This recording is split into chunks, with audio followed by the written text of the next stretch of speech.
माध्यमिक शिक्षा विभाग उत्तर प्रदेश द्वारा संचालित कक्षा 10 हिंदी विषय के अंतर्गत आज गद्य खंड से ममता प्रकरण पर चर्चा होगी। आप जान चुके हैं ममता पाठ के प्रथम भाग में हम लोगों ने ममता से संबंधित आवश्यक विवरण जान लिए हैं।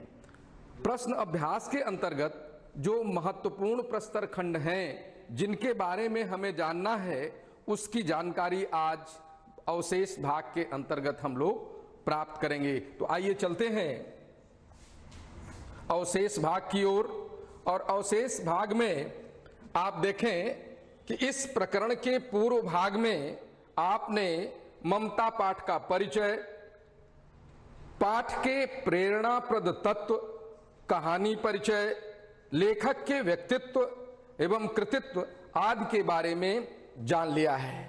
अब आप पाठ के अवशेष भाग के बारे में जानेंगे। क्या जानेंगे? आप जानेंगे प्रासंगिक प्रश्नों एवं उनके उत्तर के बारे में, महत्वपूर्ण प्रस्तर खंडों की व्याख्या के बारे में और इन प्रस्तर खंडों में आए हुए कठिन शब्दों के बारे में।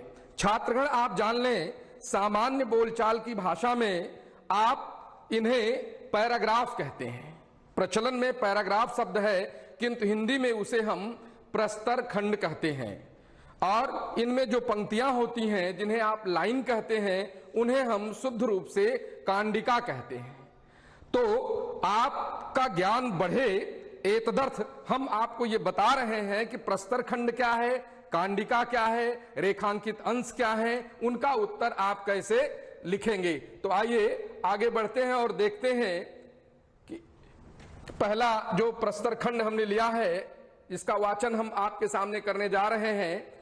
हे भगवान, तब के लिए विपद के लिए इतना आयोजन, परम पिता की इच्छा के विरुद्ध इतना साहस, पिताजी क्या भीख न मिलेगी, क्या कोई हिंदू भूपृष्ठ पर न बचा रह जाएगा जो ब्राह्मणों को 2 मुट्ठी अन्नदान दे सके। यह असंभव है। फेर दीजिए पिताजी, मैं कांप रही हूं, इसकी चमक आंखों को अंधा बना रही है। मूर्ख है कहकर चूड़ामणि चले गए। अब देखिए इस प्रस्तर खंड में जो कठिन शब्द हैं उनमें पहला शब्द हमने लिया है विपद यानी संकट, परम पिता यानी भगवान, भूपृष्ठ अर्थात धरातल और फेर यानी वापस।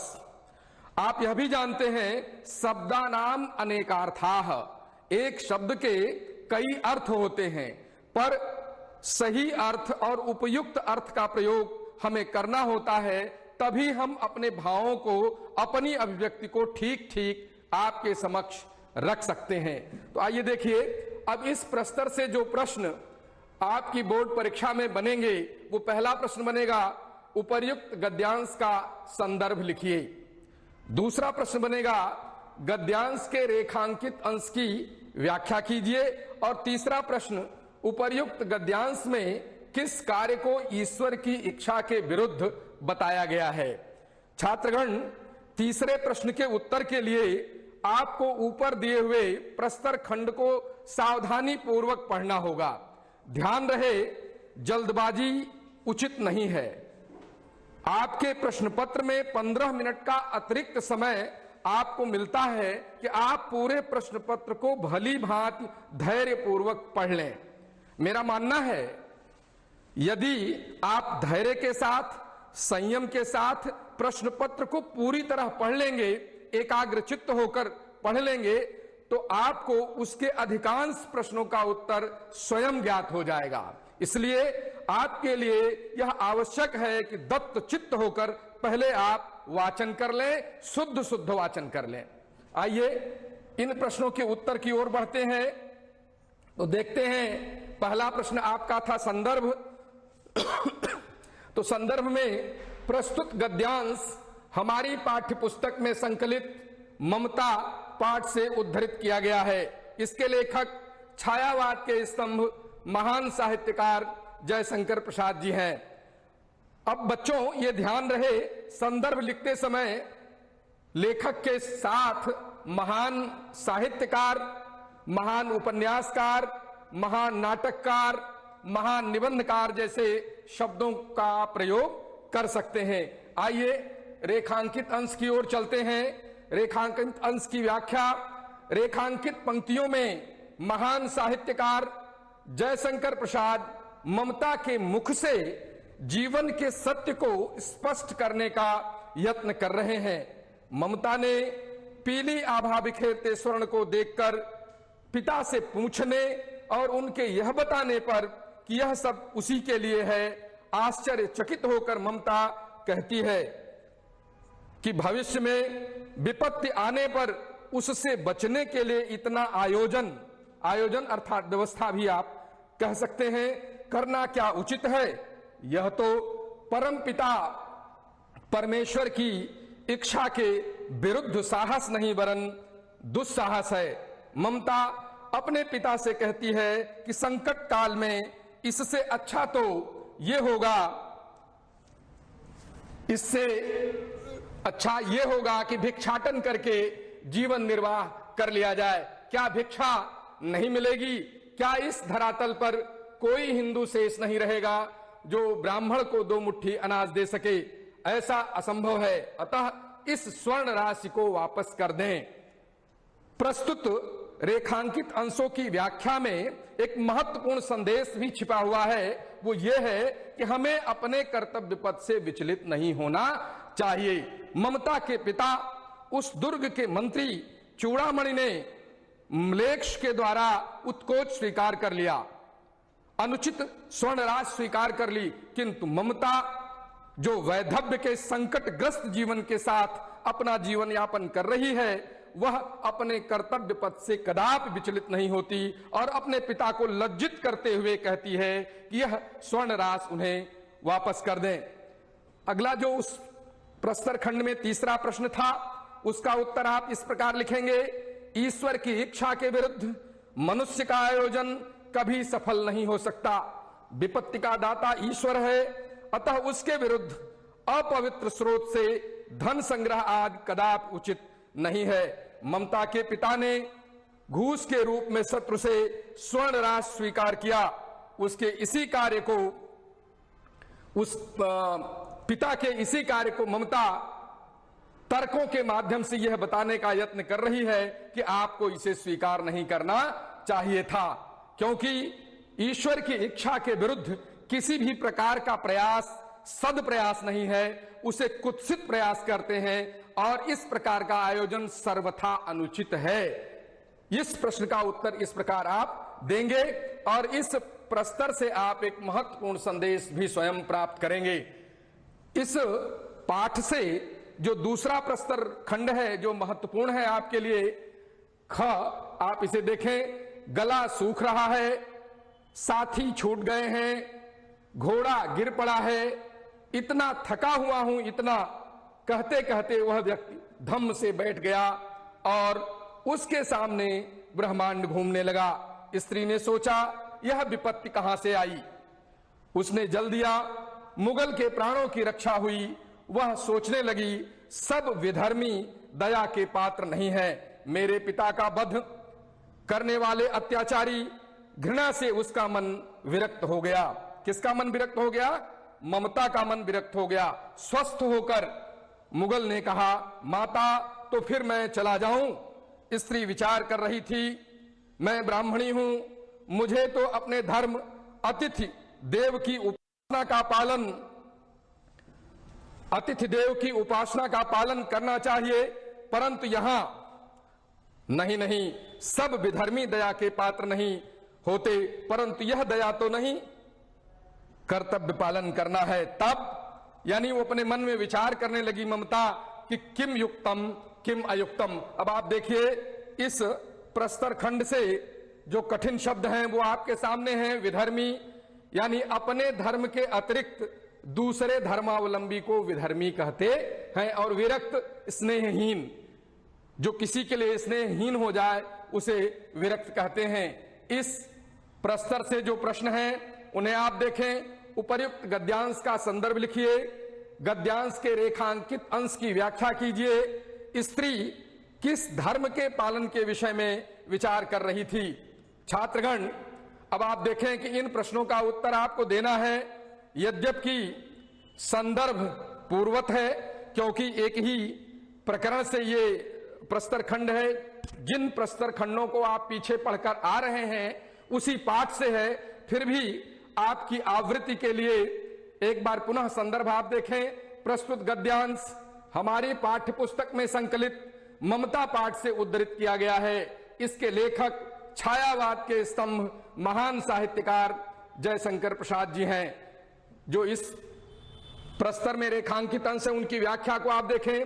रेखांकित पंक्तियों में ममता अपने मन के उद्गार को व्यक्त कर रही है। ममता ने झोपड़ी के सामने प्यासे थके हारे बैठे मुगल को पानी पिलाकर प्राणों की रक्षा की, किंतु शरण मांगने पर वह अविश्वास के कारण सोचने लगी कि शेर शाह ने उसके पिता की हत्या की थी। यह मुगल भी उसी तरह का विधर्मी व्यक्ति है। धर्म में विभिन्नता के बावजूद हर व्यक्ति दया का पात्र होता है, किंतु विधर्मी दया के पात्र नहीं। यह ममता के मन का चिंतन है, जो वो विचार करने लगी कि मैं क्या करूं, क्योंकि कुछ धर्मों के अनुयायी स्वभावतः क्रूर होते हैं, जैसे उसके पिता का हत्यारा विधर्मी शेर शाह। यह सोचते हुए ममता का मन घृणा से भरकर भावना शून्य हो गया। यह रेखांकित अंश की व्याख्या है, जिसे आप अपनी उत्तर पुस्तिका पर इस प्रकार लिखेंगे। तीसरे प्रश्न का उत्तर, स्त्री ममता शरण मांगने वाले विधर्मी के प्रति अपने कर्तव्य पालन के विषय में सोच रही थी कि उसे क्या निर्णय करना चाहिए, शरण देना उचित है या नहीं। छात्रगण, भारतीय संस्कृति में शरण मांगने वाले को शरण देना हमारा मूल कर्तव्य माना गया है। गोस्वामी तुलसीदास ने रामचरितमानस में रावण के भाई विभीषण के द्वारा जब श्री राम के चरणों में आकर शरण की याचना की जाती है, तो वहां तुलसी बाबा लिखते हैं, शरणागत कहूं जे तजहि निज अनहित अनुमान, ते नर पावर पाप में तिनहि बिलोकत हानि। यानी शरणागत वत्सलता होनी ही चाहिए, और स्त्री ममता जो वैधव्य का जीवन व्यतीत कर रही है, लोक लाज की रक्षा करते हुए भी, अपने स्वाभिमान की रक्षा करते हुए भी, वह उस विधर्मी को जो उसके पिता के हत्यारे के समान ही था शरण दे देती है। यानी कर्तव्य पथ पर अटल होती है और मन के भावों को वो हटा देती है। ध्यान रहे, जो सदाचारी व्यक्तित्व है उस पर कुत्सित प्रभाव बहुत देर के लिए स्थायी नहीं होते, वे हट जाते हैं। यही हुआ, ममता का पवित्र हृदय उस शरणागत को शरण देने के लिए बाध्य हो जाता है। उसकी अंतः चेतना उसे विवश कर देती है और उस मुगल पथिक को ममता आश्रय देती है। आइए तीसरे प्रस्तर खंड की ओर हम चलते हैं, इसका वाचन करते हैं। ममता ने मन में कहा, यह कौन दुर्ग है, यही झोपड़ी ना, जो चाहे ले ले, मुझे अपना कर्तव्य करना पड़ेगा। वह बाहर चली आई और मुगल से बोली, जाओ अंदर थके हुए भयभीत पथिक, तुम चाहे कोई हो, मैं तुम्हें आश्रय देती हूं। मैं ब्राह्मण कुमारी हूं, सब अपना धर्म छोड़ दें तो मैं भी क्यों छोड़ दूं। मुगल ने चंद्रमा के मंद प्रकाश में वह महिमामय मुखमंडल देखा, उसने मन ही मन नमस्कार किया। ममता पास की टूटी हुई दीवार के पास चली गई। भीतर थके पथिक ने झोपड़ी में विश्राम किया। अब आप देखिए, इसमें रेखांकित पंक्तियों को आप देख रहे हैं। इन रेखांकित पंक्तियों की आपको व्याख्या करनी होगी। इस प्रस्तर खंड में आए हुए कठिन शब्दों को देख लें। दुर्ग यानी किला, आश्रय यानी शरण, और पथिक यानी यात्री। ये इस प्रस्तर खंड के कठिन शब्द हैं। इनमें जो प्रश्न बनेंगे उन्हें आप देखें। उपर्युक्त गद्यांश का संदर्भ लिखिए, गद्यांश के रेखांकित अंश की व्याख्या कीजिए।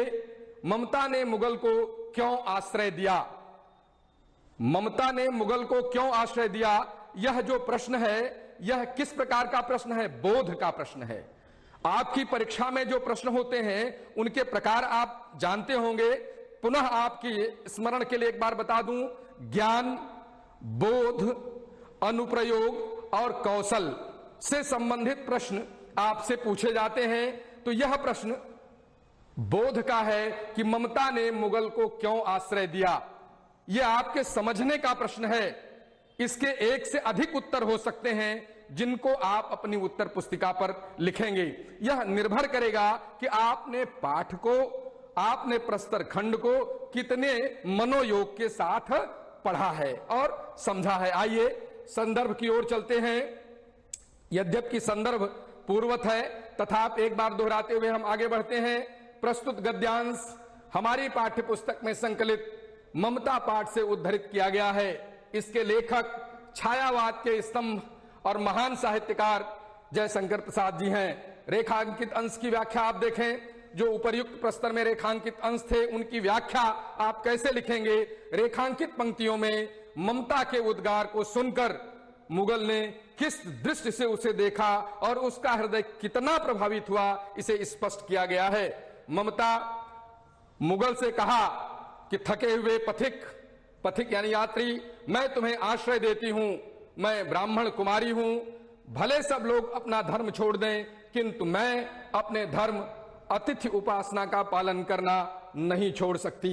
इतना सुनते ही असहाय मुगल ने चांदनी रात के मंद प्रकाश में गौरवमयी ममता के मुख की आभा देखी, चमक देखी और मन ही मन उसे नमस्कार किया।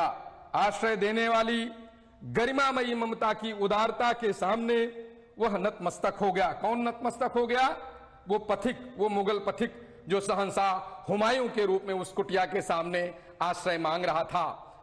उसके मन में यह था, यह अकेली स्त्री क्या मुझे शरण देगी? वह जान बचाकर भागा था। उसके मन में यह संदेह था कि शेर शाह के सैनिक कहीं उसे ढूंढ न लें और उसकी हत्या न कर दें, क्योंकि उस समय वो असहाय हो चला था। उसके प्राणों की रक्षा हुई, इसलिए उस गरिमामयी ममता के मुखमंडल की आभा को, मुखमंडल की कांति को देखकर मन ही मन नमन किया, प्रणाम किया और नतमस्तक हो गया। तीसरे प्रश्न का उत्तर आप देखें। ममता ने मुगल को आश्रय अपने कर्तव्य पालन की दृष्टि से दिया था। अतिथि की उपासना हर गृहस्थ का, विशेषकर हिंदू धर्म में अनिवार्य माना जाता है। अतिथि देवो भव धर्म का आदेश है। इसी आदेश के पालन के लिए ममता ने मुगल को आश्रय दिया। ये बहुत महत्वपूर्ण बात है भारतीय संस्कृति की कि यदि कोई अतिथि, कोई मेहमान हमारे घर आ जाता है तो उसके सम्मान में, उसके आदर में हम कोई कमी नहीं करते। हम अपने को समेट लेते हैं, अपनी सुख सुविधाओं को कम कर लेते हैं, किंतु आए हुए अतिथि को सम्मान इस प्रकार देते हैं जैसे वो हमारे लिए भगवान हो। इसीलिए भारतीय मनीषा ये कहती है, अतिथि देवो भव, अतिथि भगवान के समान है। और इसी कर्तव्य का पालन ममता ने किया और उस शरण मांगने वाले, आश्रय मांगने वाले मुगल पथिक को अपनी कुटिया में आश्रय प्रदान कर दिया। आइए अगले प्रस्तर खंड की ओर हम चलते हैं। शब्द सुनते ही प्रसन्नता की चीत्कार ध्वनि से वह प्रांत गूंज उठा। ममता अधिक भयभीत हुई। पथिक ने कहा, वह स्त्री कहां है? उसे खोज निकालो। ममता छिपने के लिए अधिक सचेष्ट हुई, सचेष्ट यानी सावधान हुई। वह मृगदाव में चली गई, दिन भर उसमें से न निकली। संध्या में जब उन लोगों के जाने का उपक्रम हुआ तो ममता ने सुना पथिक घोड़े पर सवार होते हुए कह रहा है, मिर्जा, उस स्त्री को कुछ भी दे न सका, उसका घर बनवा देना, क्योंकि मैंने विपत्ति में यहां विश्राम एवं संरक्षण पाया था। यह स्थान भूलना मत। इसके बाद वे चले गए। अब आप देखें, इनमें जो रेखांकित पंक्तियां हैं इनकी आपको व्याख्या लिखनी है और संदर्भ लिखना है तथा इसमें आए हुए प्रश्न का उत्तर देना है। तो सबसे पहले कठिन शब्दों को हम देख लेते हैं। सचेष्ट यानी सावधान, मृगदाव यानी वन्य जीवों, हिरण आदि के रहने का स्थान, जहां पर छोटे जंगली जीव छिप कर रहते हैं अपनी प्राण रक्षा के लिए, उन्हीं के बीच ममता चली गई थी, जिससे ममता की सुरक्षा को कोई आघात न पहुंचे। आइए आगे चलते हैं और देखते हैं इस प्रस्तर खंड से प्रश्नों को। पहला प्रश्न, उपर्युक्त गद्यांश का संदर्भ लिखिए, गद्यांश के रेखांकित अंश की व्याख्या कीजिए। तीसरा प्रश्न है, ममता क्यों भयभीत हुई? तो संदर्भ पुनः वही है जिसकी आवृत्ति हम बार बार कर रहे हैं, पूर्वत ही आप इसे लिखेंगे, आप देख लेंगे, समझ लेंगे, और कोशिश आपकी ये होनी चाहिए, प्रयास आपका ये होना चाहिए कि संदर्भ की भाषा रुचिकर और साहित्यिक हो। आइए एक बार दोहराते हैं संदर्भ को। प्रस्तुत गद्यांश हमारी पाठ्यपुस्तक में संकलित ममता पाठ से उद्धृत किया गया है। इसके लेखक छायावाद के स्तंभ महान साहित्यकार जयशंकर प्रसाद जी हैं। रेखांकित अंश जो इसमें हैं उनकी व्याख्या आप कैसे लिखेंगे, आप देखें। रेखांकित पंक्तियों में मुगल को शरण देने की रात के बाद सुबह अनेक सैनिक उसकी झोपड़ी के सामने घूम रहे थे, अर्थात जहां वो छिपा हुआ था, हुमायूं के सहयोगी सैनिक उसे खोजते खोजते वहां तक आ पहुंचे थे।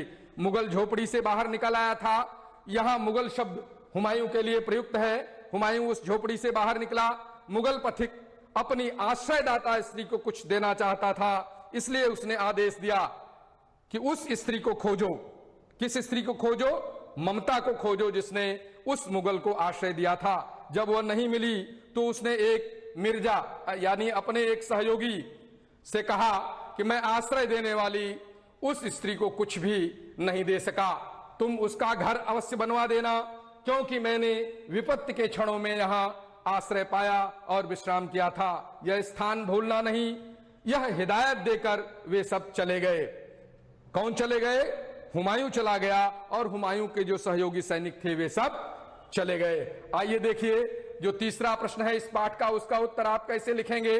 ममता का भयभीत होना स्वाभाविक था। स्वाभाविक क्यों था? जब उसकी कुटिया के सामने कई घुड़सवार सैनिक आ गए तो उसने सोचा कि ममता के साथ छल हो रहा है, और उसी छल के कारण वो भयभीत हो उठी थी। ममता के मन में पहले से ही भाव भरा हुआ था कि सब विधर्मी दया के पात्र नहीं होते हैं, वे कभी भी धोखा, कृतघ्नता, एक शब्द आया यहां कृतघ्नता, आप देखें कृतघ्नता का क्या अर्थ है। कृतघ्नता का अर्थ है किए हुए उपकार को न मानने वाला। अब कृतघ्नता का विलोम क्या होगा? कृतज्ञ, अर्थात किए हुए उपकार को मानने वाले को कृतज्ञ कहते हैं, और किए हुए उपकार को न मानने वाले को क्या कहते हैं? कृतज्ञ कहते हैं। इस प्रकार से आप देखें कृतज्ञता कर सकते हैं। शेरशाह ने ममता को मिलाकर उनकी हत्या करवा दिया था, और धोखे से ममता के पिता जो चूड़ामणि थे उनको धोखा देकर, लालच देकर शेरशाह के सैनिकों ने अपनी ओर मिला लिया था, और मिलाकर अंततः दुर्ग में प्रवेश करते समय युद्ध हुआ और युद्ध में चूड़ामणि की हत्या कर दी गई थी।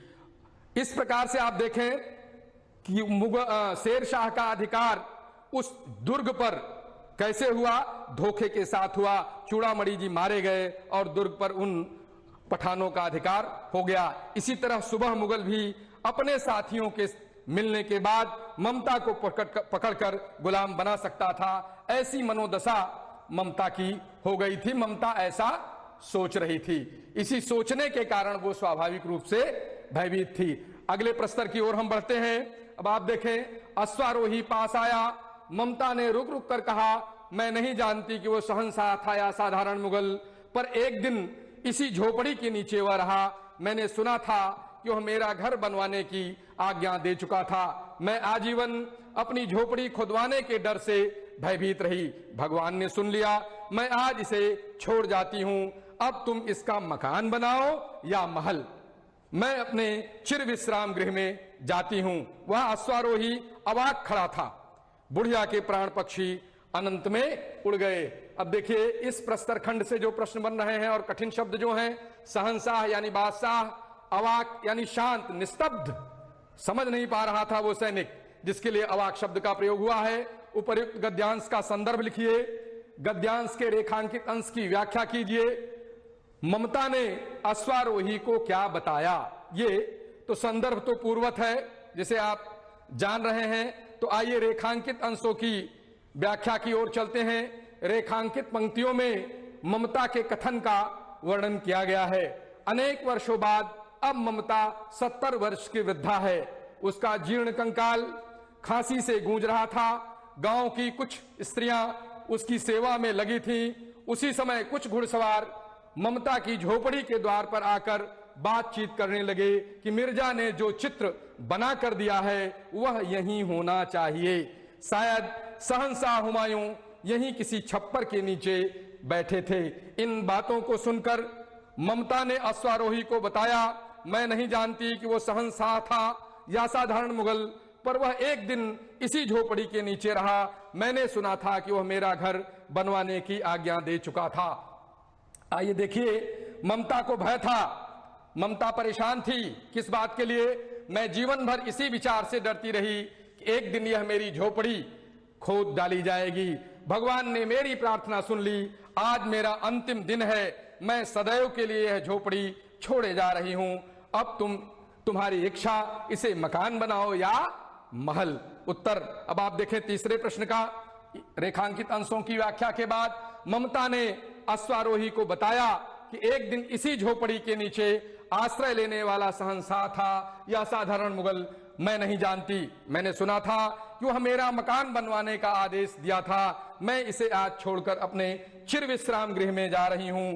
इसे मकान बनाओ या महल। यानी ममता को अपनी झोपड़ी से लगाव था। वो नहीं चाहती थी ममता कि उसकी झोपड़ी उसके जीते जी खो दी जाए। जिस दिन मुगल सैनिक वहां आए, उसकी झोपड़ी पर एक अष्टकोण मंदिर बनवाने की बात करने लगे, उस दिन ममता अपने चिर विश्राम गृह में चली गई और उसकी ये चिंता, उसकी ये दुश्चिंता समाप्त हो गई कि उसकी झोपड़ी कभी खोद डाली जाएगी।